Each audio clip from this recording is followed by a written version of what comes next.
Aaron Weeks Institute of Technology in Medical Engineering and Medical Physics. He did his postdoctoral work in Switzerland. His research has served to launch 4 biotech startup companies, and this list of lifetime personal achievements and contributions to our community, locally, nationally, and I dare say internationally, goes on and on. Dr. Buschmann was stabbed to death inside of his Vienna home last evening by his 26-year-old son, Axel Buschmann, and Axel is A-X-E-L. Axel Buschmann, 26 years old, is being charged with second-degree murder. Lieutenant Weeks will go into some additional details. He's now being treated for his wounds at a local hospital. Since 2021, and I know I've said this before, but I'm still trying to wrap my head around the fact that we've had 6 homicide victims in Fairfax County since the beginning of 2021, 6 who have been murdered by their sons, their adult sons, inside their homes. And if you add an adult sister killed by her adult brother, that number comes to 7.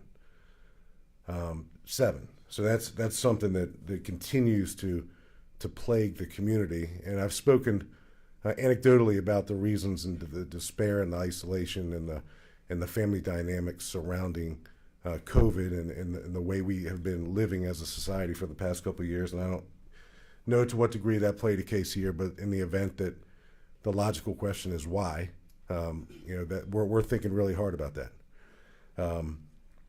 The George Mason University community, a big part of Fairfax County, obviously, begins, I think, Paul, the 50th anniversary celebration beginning in April.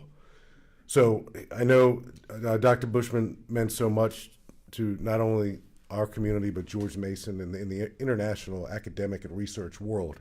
We offer our condolences to the family, to the community. Lieutenant Weeks will now describe how we got this call for service and the actions we took last night and where we are with our continuing investigation. But again, the son is being charged with second-degree murder. So I'll turn it over to Lieutenant Weeks, and she'll turn it over to Vice President Allman, and then we'll answer questions.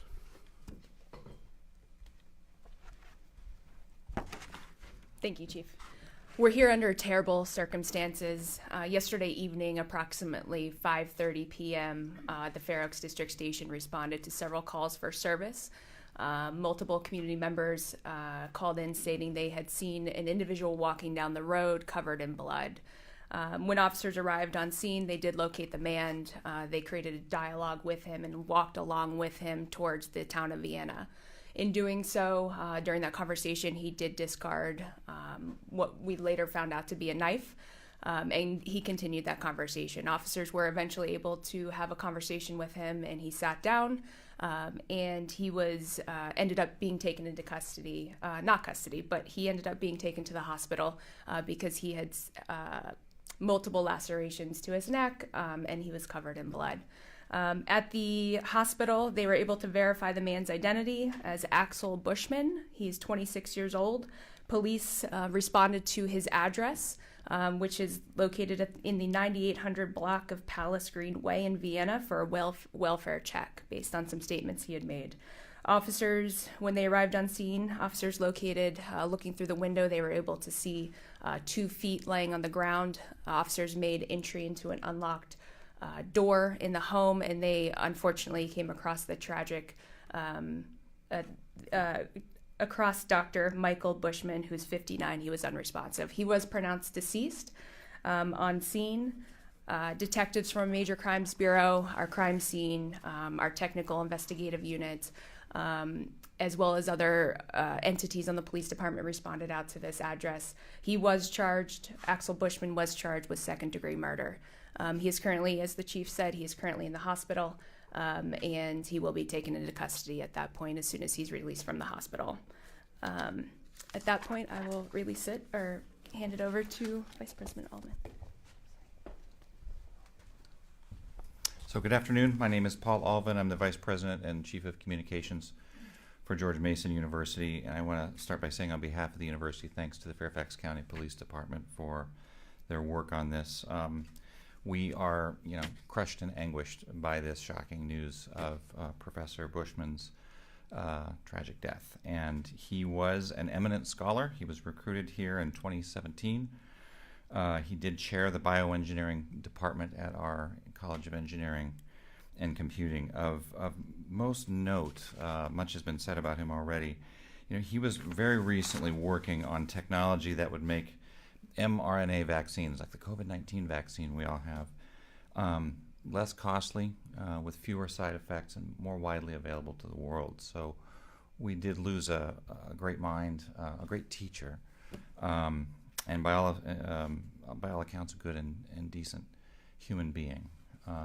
As you can imagine, the priority of the university now is with those whom he left behind. And so this morning, the leadership of the university started to gather with the faculty to make sure that their well-being is tended to, and those who he taught and those who he worked with are the ones we are working with now. And the wider university is just now starting to learn of this tragedy. And so our request to the community is for your support, but also while we process, just for some forbearance and a little grace and a little distance to be able to process this. This is a lot for a university. This isn't something that happens every day. And so other than that, we will leave this in the good hands of the Fairfax County Police, and we will tend to those whom he left behind. And in time, we will have an announcement. We will have more to say about how we will, as a community, mourn his death, celebrate his life, and reflect upon his contributions. So that's all we have to say for today. Thank you.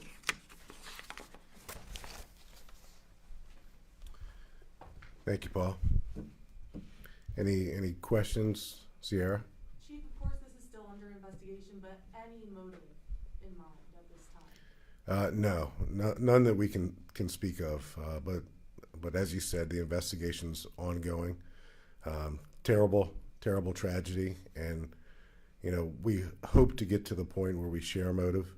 A dispute took place, and a life was lost. And our victim services division, as they always do, is with other members of the family right now, and with the university, and we're coordinating our efforts to take care of the survivors. But we'll get to motive, hopefully, and share that when we get it, Sarah. And you said dispute, so there was some sort of argument? That's a possibility. That's one of the possibilities. I imagine something occurred before the fatal stabbing occurred, so that's just a little speculation on my part.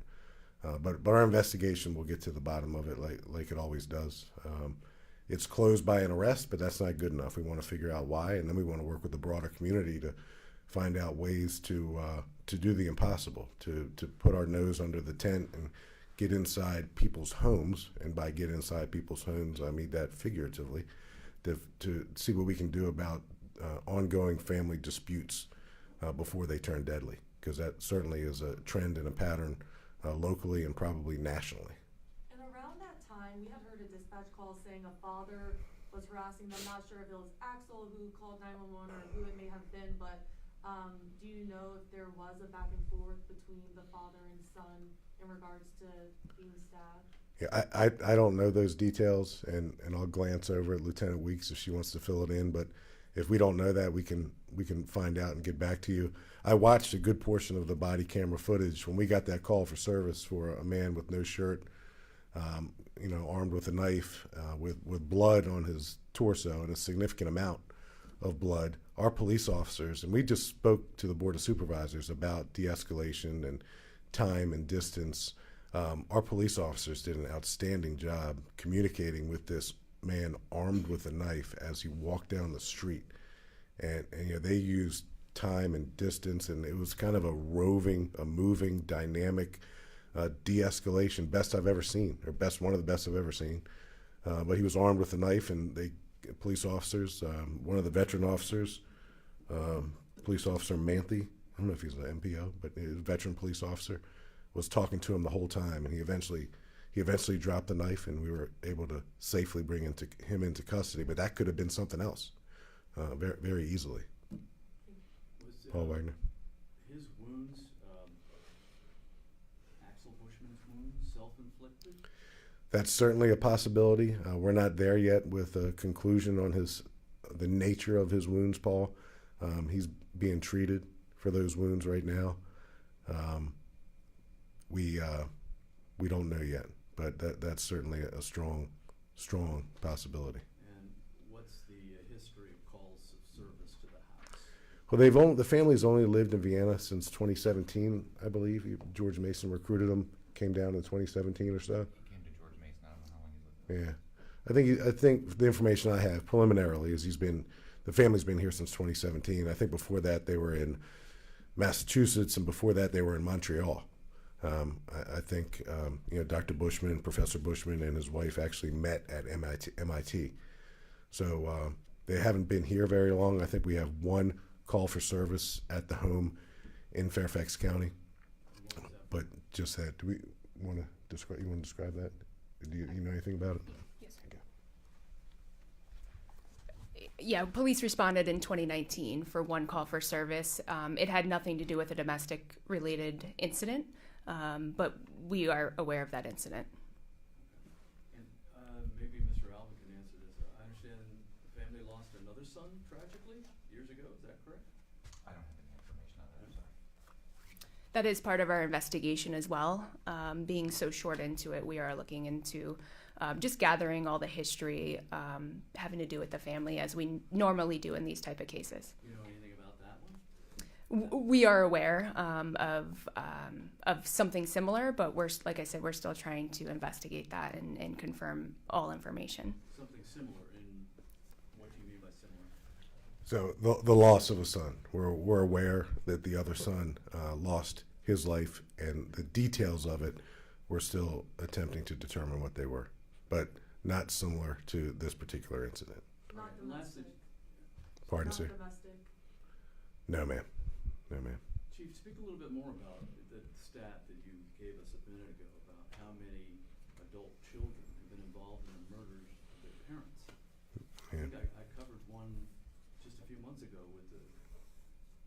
Yeah, I wish I could with eloquence, but all I know is what the statistics and circumstances tell us here in Fairfax County, and we have a high disproportionate number of our crimes of violence, our homicides that occur indoors, and it's adult family member on adult family member, and in particular, since 2021, it's been an adult child and an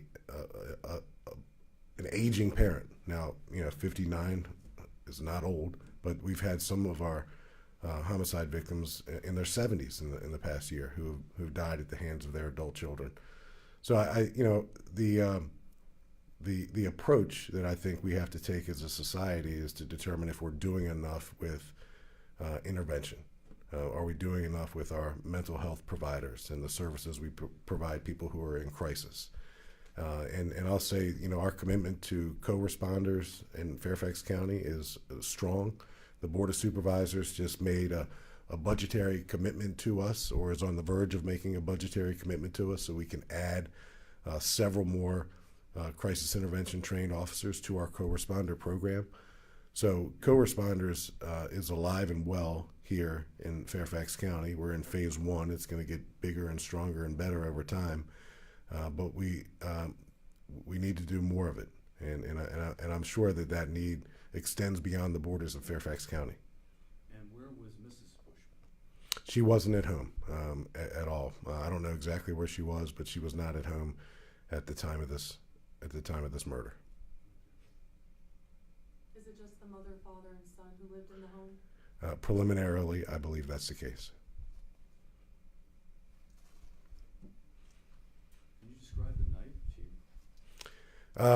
No, it was, I don't know that I have an exact description of it, but it was a fixed blade with a handle, and the blade was several inches. It was a substantial knife. It was not a pocket knife. It was obvious he was holding it while they were trying to de-escalate. So when our police officers arrived in response to the call for service, our the son, Axel, had no shirt on. Looks like he had a pair of blue jeans on. He was covered in blood, and he was carrying, it looks like a jacket or a sweatshirt of some type, and underneath the jacket or the sweatshirt, he was armed with a knife. And the call for service described Axel as being armed with a knife. So our police officers were treating it that way, and they did an unbelievably great job de-escalating, talking to him, using his first name, using the police officers using their first names. It was textbook. It was textbook, because that could have had a tragic ending as well. So again, you know, I've said it all the time, we've come a long way in public safety and in law enforcement, and the way we deal with people in crisis now relies heavily on our ability to use time and distance to our advantage. Do you know how many stab wounds Axel has and how long he may be in the hospital? Like, are they really severe? I know the father, our victim, Dr. Buschmann, Professor Buschmann, has several. He died of several stab wounds. And the 26-year-old son, Axel, has at least one significant stab wound that he's being still treated for at a local hospital. Do you know where? His torso. Yeah, I'm not sure exactly where. And are you not sharing a photo of Axel at this point? I don't know if that's intentional. As I glance over to Anthony, if that's something, you know, we're trying to be cognizant of the family's wishes. He's charged, so I think keeping with our transparent policy and information sharing, I'm looking. Once he's charged, we'll release the mugshot. Okay, so he's at the hospital. So we have the warrant. Once he's charged with the warrant, then we'll release it. As far as Mr. Bushman's stab wounds, were they all over? LT, you want to general? They were upper body. Upper body, okay. And Chief, in 2020, there was 15 homicides in Fairfax County. 2021, I think it was 21 homicides, 5 so far this year. In your opinion, why is that? Why the uptick in homicides? Well, I think exactly what I described. If you just look at this mathematically and you look at the number of domestic and then subcategory of domestic adult son on parent homicides, that's what's driving our homicides. So to go from 15 to 21 last year and to have one shy of a third of those murders committed indoors by an adult family member, a son, that's what's driving the homicides. And that's why it's so important that we maintain focus on our commitment to diversion first, our commitment to the co-responder program, treating mental health crises and behavioral crises with the urgency that it deserves. And I think eventually when we share the video of how our police officers took Axel Buschmann into custody, you're going to see firsthand the de-escalation model in action. But what's driving the homicides? Very specific answer. Adult sons in some type of crisis killing their parents inside their homes. And this isn't the first stabbing we've had. And stabbings, as you all know, are very personal and you know, often vicious crime scenes. And we've had more than one stabbing homicide in the last now 15 months. Adult son on mom or dad, and on one occasion, an adult sister.